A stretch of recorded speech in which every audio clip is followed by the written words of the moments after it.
উল্লেখ করার মতো আদমের জীবনে 124 বছরে কিছুই ছিল না। চিল্লায় বলেন ঠিক কিনা?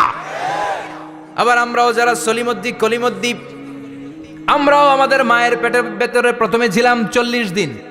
বুখারীর বর্ণনা, ইন্না হাদাকুম ইউজমাউ খালকুহু ফি বাতনি উম্মিহি 40 ইয়াওমান সুম্মা ইয়াকুনু নুতফাতান মিসলা যালিক সুম্মা ইয়াকুনু আলাকাতান মিসলা যালিক ফায়াতি ইলাইহিল মালাকু ফায়ানফাখু ফীহির রূহ।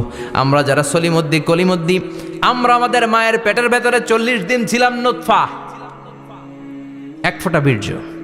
তারপরে 40 দিন ছিলাম আলাকা, রক্তপিণ্ড। তারপরে 40 দিন ছিলাম মুদগা, গোশতপিণ্ড। 3 40 120 দিন। কয় দিন? এই 120 দিনের লম্বা সময়ে লাম ইয়াকুন শাইআম মাযকুরা, উল্লেখ করার মতো আমরা আসলে কিছুই ছিলাম না, কারণ মানুষই তো হয় নাই, ডিফর্ম বেবি, এখনো দেহের আগাগোড়া কিছু হয় নাই।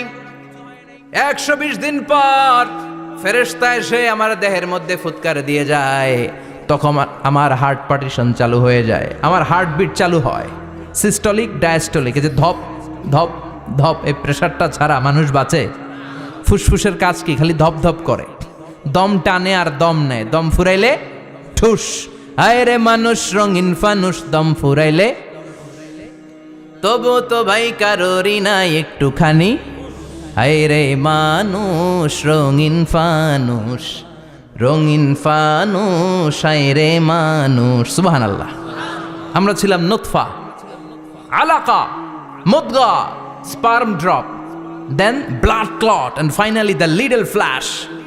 আমি আমার এমফিল রিসার্চ করেছি এটার উপর, এটার ইংরেজিতে বলে এমব্রয়োলজি, ভ্রূণ তত্ত্ব। How the little এমব্রয়ো develops in mother ওম, মায়ের পেটে এই ছোট্ট ভ্রূণ, এটা কেমন করে শুক্রাণু ডিম্বাণু থেকে 8 মাস 10 মাস 9 মাস পরে কেমন করে জমিনে আসে।